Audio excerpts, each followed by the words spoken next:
Dear student, welcome to the universal. आज हम लोग प्रश्नावली 3.5 का क्वेश्चन देखेंगे। पहला क्वेश्चन है, निम्नलिखित समीकरणों के युग्मों में से किसका एक अद्वितीय हल है। ये हम लोग ने पहले भी पढ़ा था। जब स्टार्ट हो रहा था चैप्टर 3 तब दिया हुआ था कि किसका अद्वितीय हल होगा, किसका कोई हल नहीं होगा, किसका अपरिमित रूप से अनेक हल होगा। तो वो फाइंड आउट करने का तरीका हम लोगों ने देखा था। ठीक है, उसी तरीके से हम लोग यूज करके देखेंगे किसका अद्वितीय हल है, किसका एक भी हल नहीं है, किसका अपरिमित रूप से अनेक हल है। तो अगर अद्वितीय हल है उस स्थिति में क्या करेंगे, उसे वज्र गुणन विधि से उसका जो सॉल्यूशन निकालेंगे। वज्र गुणन विधि भी सिंपल है, आपको एक फॉर्मूला रटना नहीं समझना है। ठीक है, वो सिंपल ही है, उसमें कुछ नहीं है। मैं लिख दे रहा हूँ और आपको समझा भी दे रहा हूँ ताकि आपको कोई दिक्कत ना हो समझने में। ठीक है, उसमें और उसके बाद ये इसका आंसर निकालेंगे। देखते हैं वज्र गुणन विधि में क्या है हमारा। ठीक है, x जो है, x का फॉर्मूला होता है, जो फॉर्मूला यूज होगा वज्र गुणन विधि वो देख लेते हैं। x इज इक्वल टू क्या होता है, b1c2 minus b2c1 divided by a1b2 minus a2b1। ये इसको आप bc ऊपर में bc ab याद कर सकते हैं, 12 21 12 21। ठीक है, सिंपल है। x is equal to bc में 12 21 मतलब b1c2 minus b2c1 divided by इतना लिख सकते हैं। और y में ca, chartered accountant, ca minus ca ab minus ab, लेकिन 12 21 12 21 सिंपल है। इतना आपको याद रखना। ये 12 21, ये 12 क्या है, पहला वाला जो है जितना भी इक्वेशन स्टैंडर्ड फॉर्म क्या होता है, दो चर में रैखिक समीकरण a1x plus b1y plus c1 is equal to 0। दूसरा क्या होता है a2x plus b2y plus c2 is equal to 0।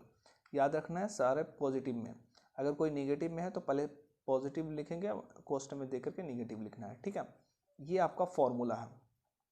पहला नंबर का क्वेश्चन जो है आपको मैं दिखा दे रहा हूँ थोड़ा सा। देखिए,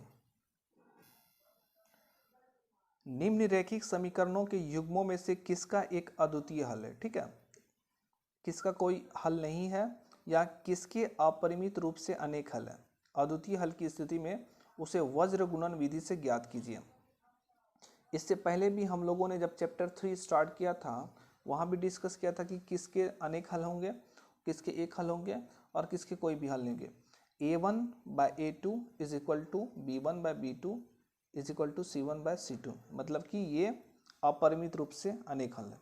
सारे कंडीशन आपको याद रखना है। ये कंडीशन जो है ना हमेशा आपको याद होने चाहिए कि किस कब अपरिमित रूप से अनेक हल होंगे, कब एक हल होंगे, कब कोई हल नहीं होंगे, क्योंकि आगे चल के कंपटीशन में भी ऐसा क्वेश्चन आता है, मैंने खुद देखा है। ठीक है, तो आप देखिए पहला नंबर का क्वेश्चन है, इक्वेशन उतार दिए हैं और इसको कंपैरिजन करेंगे। a1 क्या होगा हमारा, किसके रिस्पेक्ट में, ये वाले फॉर्म के रिस्पेक्ट में और ये वाले फॉर्म में। तो a1 हमारा 1 हो जाएगा, b1 माइनस 3 हो जाएगा और c1 माइनस 3 हो जाएगा। ठीक है, a2 3, b2 minus 9, c2 minus 2। यहाँ से a1 बाई a2 देखते हैं 1 बाई 3, b1 बाई b2 देखते हैं माइनस 3 बाई माइनस 9 1 बाई 3, और c1 बाई c2 कितना हो गया हमारा 3 बाई 2। तो क्या मतलब हो गया, a1 by a2 is equal to b1 by b2 is not equal c1 by c2। तो क्या होगा, ये कंडीशन होता है हमारा समांतर रेखा है, अतः दिए हुए समीकरण युग्म कोई हल नहीं है। देखते हैं हम लोग इसका। इसमें इक्वेशन है 2x plus Y is equal to 5। इसको हम लोग फॉर्म में लाने के लिए a1 x plus b1 y plus c1 के फॉर्म में लाने के लिए इसको 5 को इधर ले आते हैं बेटर अंडरस्टैंडिंग के लिए। ठीक है, तो ये इक्वेशन 1 हो गया। a1 3x plus 2y is equal to 8। यहाँ से हमारा 3x plus 2y minus 8 is equal to 0, equation 2। अब इसको अच्छे से लिखना चाहते हैं तो दिए गए समीकरणों को इसके स्टैंडर्ड को क्या बोलते हैं, सामान्य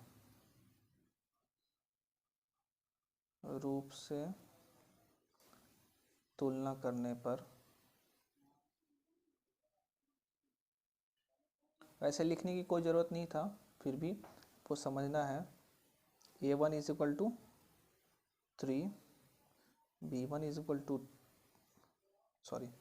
a1 2 हो गया, b1 1 और c1 minus 5, a2 is equal to 3, b2 is equal to 2, c2 is equal to minus 8। यहाँ क्या देखेंगे, a1 by a2 is equal to 2/3। Simple यहाँ दिख रहा है आपको, a1 by a2 is not equal to b1 by b2। तो इसके यहाँ a1 by a2 is not equal b1 by b2। अतः दिए गए समीकरण युग्म के कितने हल हैं, एक हल या अद्वितीय हल। अद्वितीय मतलब उस एक ही होगा, उसके अलावा दूसरा नहीं होगा। अब हल निकालेंगे वज्रगुणन विधि से। x इज इक्वल टू वही था, क्या था हमारा, BC आपको समझाने के लिए लिख रहा हूँ ऐसे, AB दोनों में सेम ये है 12 21 12 21 12 21 12 21, ठीक है। अब यहाँ से x का वैल्यू क्या हो जाएगा, b1 क्या है हमारा, b1 देखे थे 1 है, c1 कितना है हमारा। अब y का वैल्यू देखेंगे, y is equal to c1 a2 minus c2 a1, 12 21 a1 b2 minus a2 b1, 12 21 12 21, ठीक है। तो यहाँ से c1 हमारा कितना है, -5 और a2 कितना है 3। यहाँ पे c2 कितना है हमारा -8 और a1 कितना है 2, divided by 2 into 2 minus 3 into 1, क्योंकि दोनों में सेम है तो सेम ही हो जाएगा। तो यहाँ से -15 plus 16 divided by 4 minus 3 is equal to 1/1 is equal to 1। अतः लिखेंगे x इज इक्वल टू 2 और y इज इक्वल टू 1, ये हमारा आंसर हो गया। अब देखेंगे दूसरा नंबर का तीसरा क्वेश्चन, ठीक है। तीसरा क्वेश्चन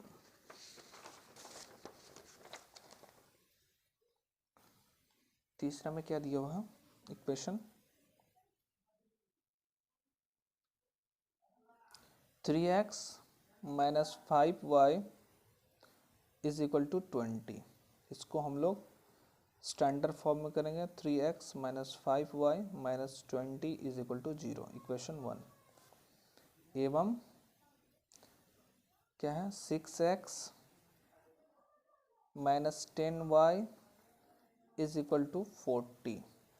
तो इसको अभी स्टैंडर्ड फॉर्म में कर लेते हैं, 6x minus 10y minus 40 is equal to 0। अब देख सकते हैं इसमें कॉमन है, क्या कॉमन है, 2 कॉमन है सब में, तो 2 से डिवाइड कर देंगे तो 3x -5y -20, 0 में 2 से डिवाइड करेंगे तो कुछ नहीं, 0। इक्वेशन 1 और इक्वेशन 2 सेम है, तो क्या होगा, a1/a2 is equal to b1/b2 is equal to c1/c2। ठीक है, तो ये हमारा एक इसका जो ग्राफ होगा एक दूसरे पे लाई करेगा, मतलब अनेक रूप से, अपरिमित रूप से अनेक हल होगा। यहाँ लिखेंगे डायरेक्ट, समीकरण 1 एवं समीकरण 2 क्या है, दोनों एक हैं, अतः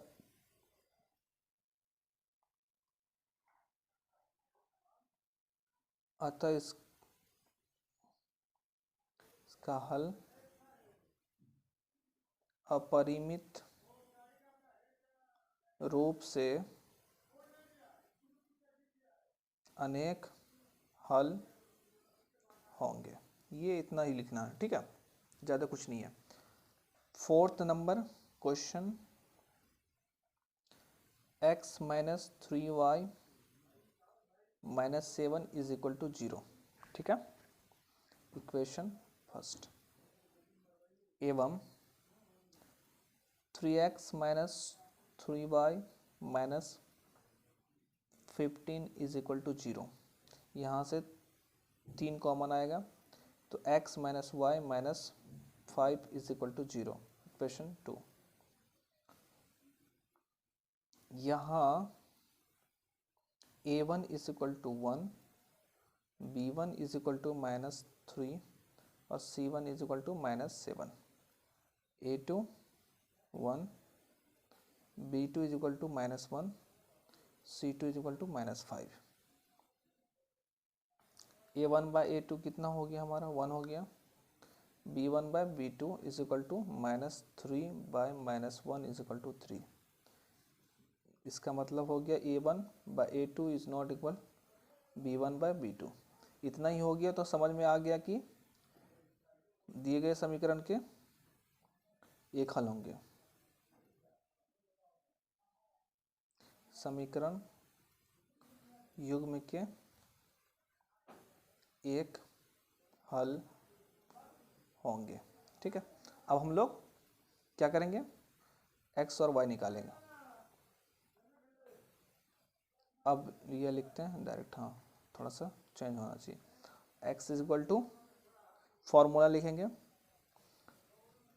वज्र गुणन विधि, यहाँ पे जिक्र भी कर देते हैं, वज्र गुणन विधि से x इज इक्वल टू क्या था हमारा, BC, तो B1 C2 minus B2 C1 divided by AB था A1 B2 A2 B1, 12 आपको आराम से याद हो जाएगा। B1 कितना है, -1, C2 कितना है, -5, माइनस B2 कितना है, -1,